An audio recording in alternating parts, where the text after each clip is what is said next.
नज़रीन आवाज़ न्यूज़ में भलीकार आऊं आहियां बिशारत सुमरो। नज़र विझंदासीं ख़ासि ख़बर।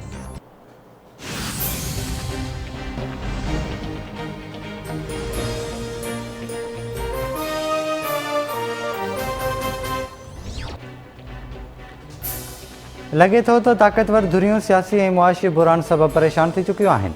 मौजूदा हुकूमत हिकु ॾेढ महीने में घर भेड़ी थी वेंदी। मुस्लिम लीग नून खे को रस्तो नज़र न अची रहियो आहे। सिर्फ़ु हिकु ई हल आहे ऐं उहो आहे इलेक्शन। जेकॾहिं ईअं नथो थिए त सॼो मलबो न्यूट्रल्स ते किरंदो। PTI चेयरमैन इमरान ख़ान जूं इस्लामाबाद में साफ़ इन सां ॻाल्हियूं। संदसि चवणु आहे त असांजी हुकूमत में मुल्क दुरुस्त दग ते वञी रहियो हो ऐं इहा ई ॻाल्हि न्यूट्रल्स खे बि ॿुधाईंदा रहियासीं। मौजूदा हुकूमत में का अहलियत न आहे। असां ते कर्ज़ु वठण जो इल्ज़ाम बि ग़लति आहे। असां $52 अरब कर्ज़ु वठी $38 अरब वापसि कया। बारूदी सुरंगूं असां न पर नून लीग 2008 में बि लॻाई वई हुई ऐं हाणे बि लॻाए रही आहे।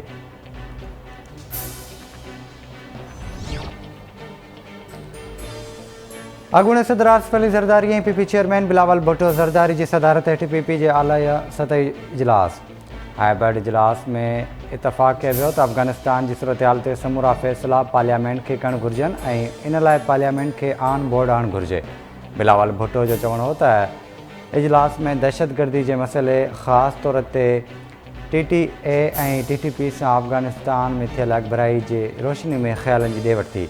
इत्तेहादी जमायतुनि सां राब्ता करे अॻिते वधण लाइ इतफ़ाक़ राय पैदा कंदासीं।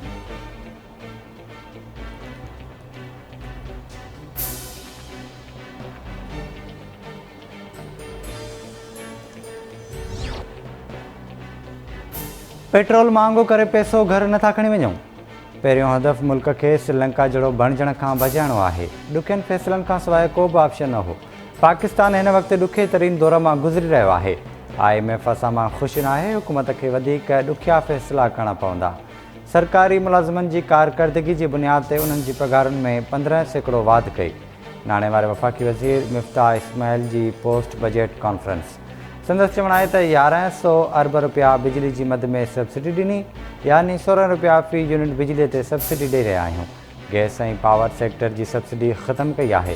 वफ़ाक़ी बजट में $459 अरब ख़सारे खे मोॾियूं पिया। बिजली जी क़ीमतुनि जो तयन करण वारो निज़ाम ख़राबु आहे। ट्रांसमिशन ऐं डिस्ट्रीब्यूशन में ख़राबियूं आहिनि। जेकॾहिं उन्हनि खे दुरुस्त न कयो वियो त मुल्क जो ॿेड़ो ॿुॾी वेंदो। मुल्की मईशत एतिरो भार बर्दाश्त नथी करे सघे। 25 लख दुकानदारनि खे टैक्स नेट में शामिलु कंदासीं। दुकानदारनि ते मामूली टैक्स लागू करे रहिया आहियूं। जेके शयूं रहिजी वियूं आहिनि उहे बजट में शामिलु कंदासीं। बजट में ईंदड़ 15 ॾींहनि में कुझु नंढियूं तब्दीली थींदियूं।